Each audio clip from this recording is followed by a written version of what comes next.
As debates and arguments rage on about the Constitution and the amendment and restructuring, we again come to you from the Secretariat of NINAS to explain what exactly most of the terminologies being used mean and how they relate.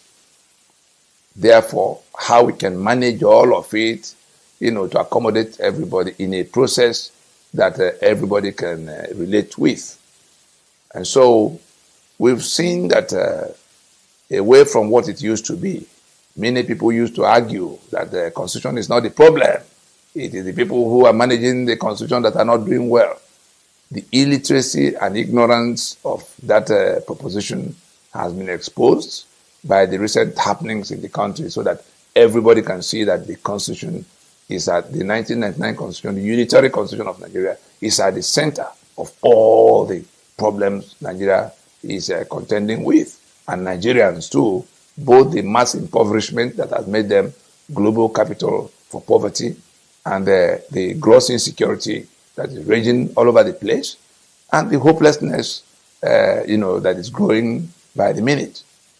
So everybody now realizes that that Constitution is the problem. Most people now agree that that Constitution have to be changed. The only people who are still arguing about whether it should change or not change are the same people who imposed it and who have also imposed Sharia and who are feudalists because they do not want any democracy. They do not want any union of equal partnership or equal opportunity because they do not believe all men are born equal. And they want to hang on to their Sharia in a secular union. So, having agreed, let us talk for the majority now and leave the minority that has seceded from the union. The majority, having all agreed on the question of doing away with the unitary constitution that is not working to something that could work. Some have suggested a return to 1963 constitution. Some think National Assembly is the one to do all of what has to be done. But the self-determination collective, those who know better, and I'm not saying it in the sense of boasting, the question of who can make constitution is exactly like asking who can make the memo and articles of a company. It's as straightforward as that. Only the owners of the company, only the shareholders, the promoters, the people who come together to submit their assets and take the risk of going into formation of a company can make their memo and articles. It is after they've done all of that that they now hire a management to run their company. So it's not the management of the company that will make the memo and article. That's how simple it is. Going back to constitution, who can make constitution? It is the constituents, those bringing their sovereignties together, that can make any document that can become constitution. Those who could be countries of their own, if not for the union they formed. The Yoruba, for instance, would be a country of 50, 60 million people if Nigeria were to cease to be today.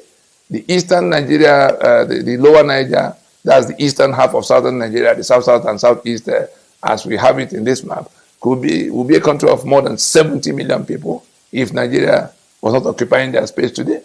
In the middle belt, we could be talking about anything between 40, 45 million. That would be, these are the owners of the sovereignties that are, aggregated into what we call Nigeria. But whether that aggregation is of their own making, volition, agreement, or has been a question of hijack is an issue now.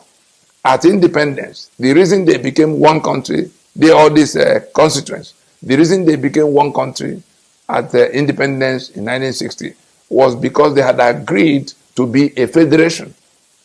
To be a federation, that's a union of otherwise independent units with their full sovereignties, with their constitutions in their hands. We recall that they got all their constitutions in place before they went to Lancaster House to finalize the terms of becoming one political union, such that if those discussions of Lancaster House did not, sail through, the Western region that had its constitution and self-governance from 1957 will remain a country of its own, growing the way it was growing, with all its assets and its rights to work those assets unhindered. The same thing with Eastern Nigeria, the same thing with Northern Nigeria of the time. But it was because of the extent, the agreement they reached to be a union of autonomous regions that had control over their sovereignties, their assets, and their rights to work those assets. All of that got truncated by 1966 when the coups happened and the 5 constitutions that defined the union got toppled. I had to go into all of that in order to lay the ground for us to understand what this restructuring debate is all about. And I'm speaking to it now from the perspective of the self-determination collective. All of those who say the imposition represented by this current constitution is no longer acceptable to them because it has become a union of death, a union of backwardness, a union of attrition for them. And so some want out. The Oodua Republic campaign, the Biafra Republic campaign, all of those who are saying restructure back to 1963, all of those who are saying resource control, they are saying exactly the same thing. They want something they decide for themselves, and that is the meaning of self-determination. All those agitations and demands are being driven by the desire for self-determination. Whether it is restructuring or Oodua Republic or resource control or Biafra Republic, all of those are being driven by only one desire: self-determination. And what is that self-determination? Because there's also this confusion including in high places. Many think that self-determination automatically translates to independence, secession, leaving the union. No. Self-determination simply means what it says: to determine for yourself how you live in your space. And that self-determination could be one in which you are satisfied with 80% autonomy instead of 100. 80% autonomy will take you back to what you had in 1963 Constitution, where the regions had control of their assets and contributed only 15% to the center. The one that could be 100% is one in which some of those who now say they want to leave the union are complaining about the Sharia and the feudalism and the arrogance of those who impose those two. In this map you see, that is their preliminary objection. I am speaking as one who had worked with all of them for over 20 years, whether it was in the Yoruba space where Gani Adams and his compatriots picked up arms to question the internal security arrangements of Yoruba land. I've had the privilege on behalf of the project to ask the leaders of all those agitations, eyeball to eyeball, why are you saying what you are saying? Why are you doing what you are doing? And I can report to us that they are only insisting on their right to determine for themselves how they operate and how they live in their spaces. And so, having established that it is the desire for self-determination that is driving all the agitations, it now comes to be decided. The only other thing that will be remaining to be decided will be the question of the degree of autonomy.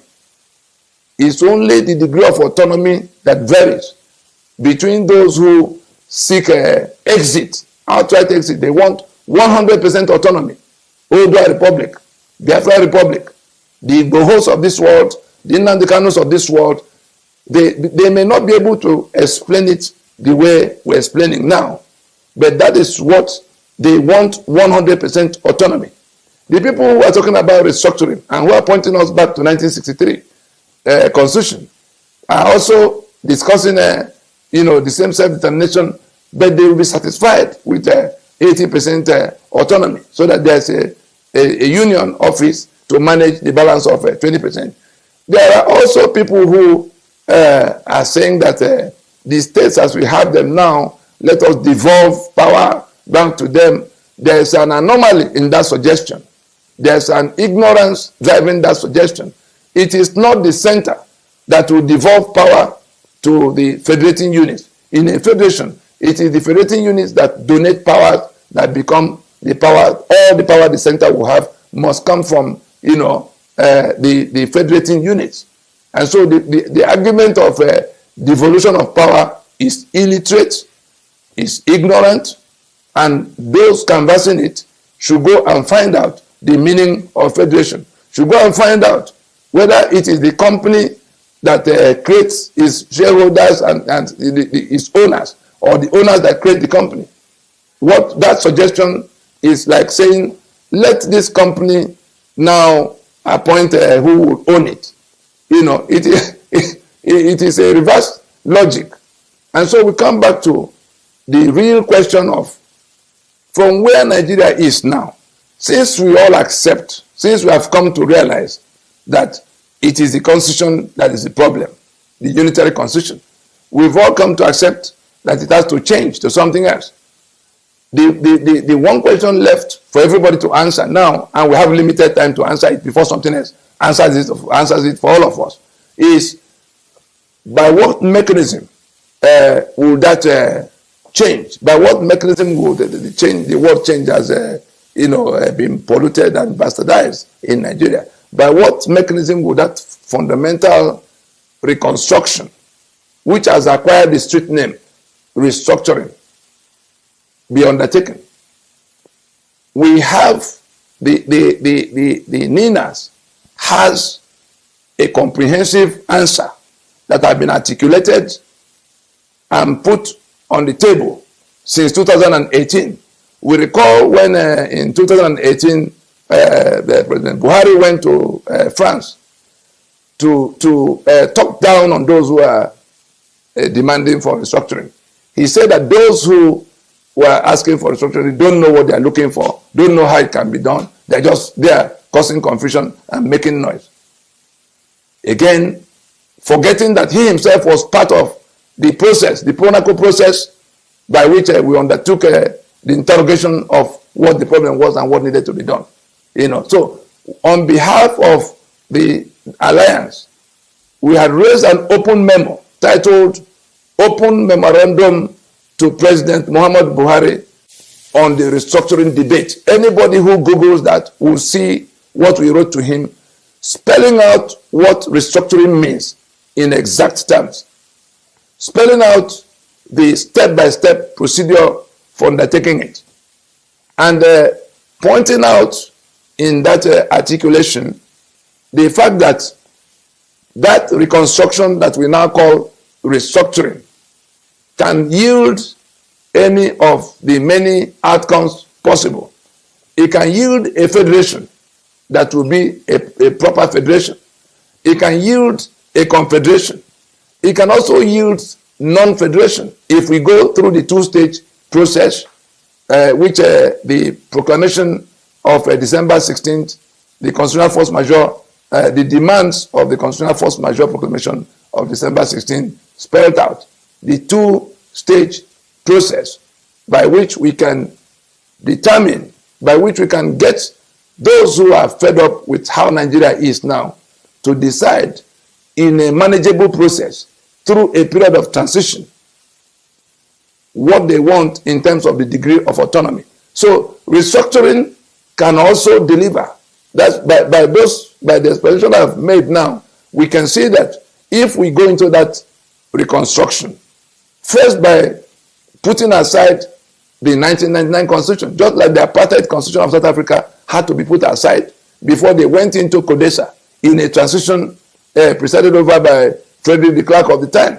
It doesn't have to be, in the demands of December 16th, in the union dispute of December 16th, we indicated that it is the nationalities as represented by NINAS and other stakeholders that will determine the composition, the tenure, mandate of the transitional arrangements that we're going to have. So let us not be in any fixation in it, that it must be everybody there now that will manage the process. it is something that will be decided.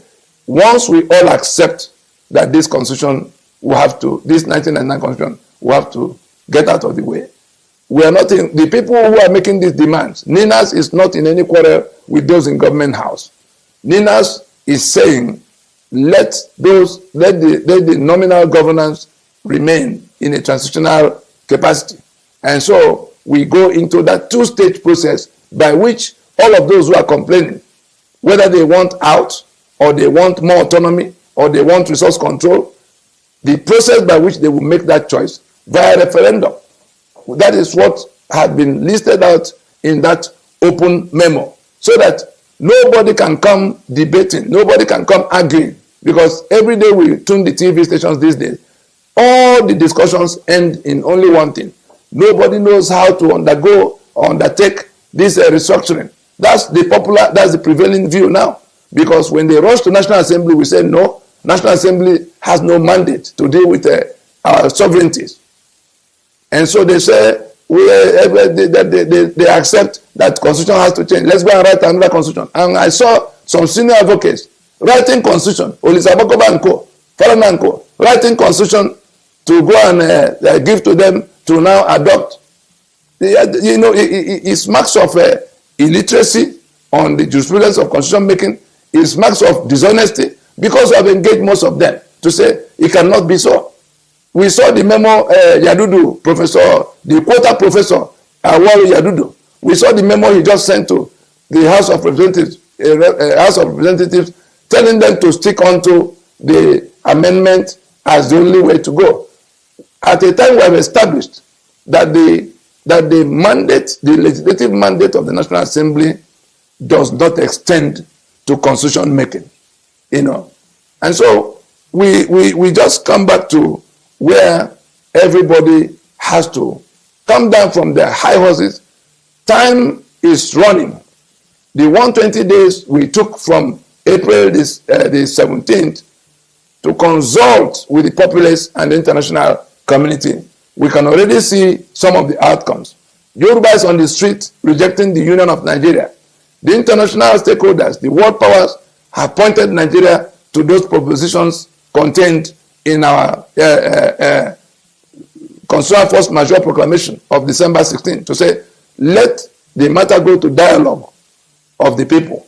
Let there be fresh, legal instrument emerging from that dialogue. That's what we have to do now, and the exact mechanism by which it could be done to the satisfaction of all of those who are, dissatisfied with Nigeria now. The exact mechanism is already in that open memo. Guardian newspaper, that open memo was written on November 16, 2018.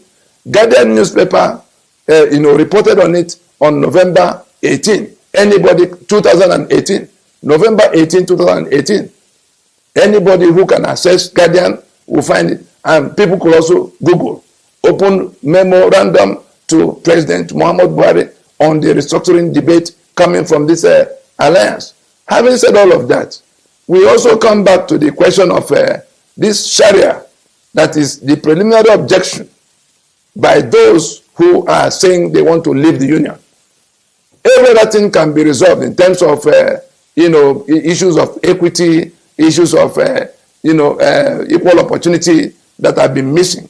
But there's a preliminary objection to being in the union that will have Sharia in one part, because the adherence of Sharia, I'm reporting to us the inner thinking, the argument of those who are driving, whether it is Odua Republic or Biafra Republic or Middle Belt Republic, all of those who are saying they can't be in this union anymore. Their principal complaint is the question of Sharia in these 12 contiguous states, because the adherents of Sharia owe it a duty of faith to kill others as infidels.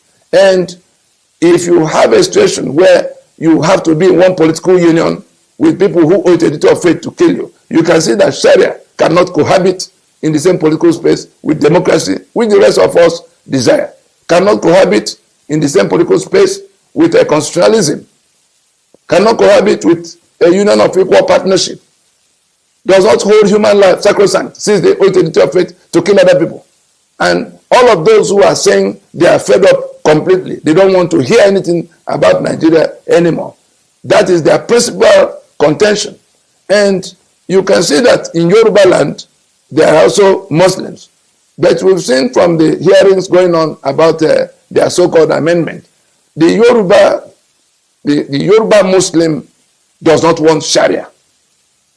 The ones in the eastern half of southern Nigeria, the ones in Auchi, or my brother Asari Dokubo, they are not discussing, they don't want to hear about Sharia. So those who want to, who have already adopted Sharia, have actually seceded from the secular union we have. And so, unless that Sharia is removed from the table, unless the feudalism, which is also their worldview, their civilization, is removed from the table, the rest of this alliance will not be willing to discuss being in any union with them at all. And where we are now is that constitution that sets up the union, upon which the union is standing today, is dead and gone. The limited toleration to it, I pray we don't waste it, because it will come to the point where, when we are satisfied ourselves that we've discussed with everybody, federal government has taken 90 days, they went to National Assembly to try to play pranks. It has collapsed. The governors took 30 days. Again, they were not fully determined on what they wanted to do. They went to Azaba to make a pronouncement. That is one step. How do you enforce ban on open grazing if you don't have guns? If that constitution is in place and you cannot access guns, how are you going to prevent people who are carrying guns and killing your people in these numbers we see from carrying on with what they're doing? So they have to come, more openly into the side of reason, into the side of reality, that we cannot continue with this constitution for another season. So having said that, the question of Sharia and feudalism have become preliminary objection that has to be resolved before anybody can discuss what to do with union. Right now, the concern of this majority, 150 million people in the alliance, is about Nigerians, not about Nigeria. Those who want to preserve Nigeria must go to find answers for the grievances that have been laid on the table for this preliminary objection relating to Sharia and feudalism. And we have put all of it together, put a step-by-step process to it. If you want to know what the problem is and what the solution options are, go to the proclamation of December 16th, the NINAS proclamation, www.ninasffn.org. You will see it there. You can also go to www.freedomfromnigeria.com. You will see it there. You can also go to lowernigercongress.org. That's www.lowernigercongress.org. So you can see anybody who has not read that proclamation and this open memo will not understand what is happening in Nigeria until something snaps. If you are able to read and write in this debate going on, we invite you for your own good, for your own sake. Because if you don't, you are going to remain in your ignorance until AK-47 turns up at your space. I think we can round it up here by saying that restructuring can deliver federation, confederation, or non-federation, meaning that it can accommodate even those who want to leave the union. It only goes to a referendum at which they will be choosing the degree of autonomy they want. All demands for restructuring are driven by the desire for self-determination. Let us be sensible and go and solve this problem. Guns will not solve it. Intimidation will not solve it. Ignorance will compound it. We can still save the Nigerians. We've lost the Nigeria a long time ago. We can save Nigerians from this carnage that is coming upon them by people who want to, take their land, kill them off, and bring other people to settle here. Because that's what we're dealing with. I think I'll drop it here.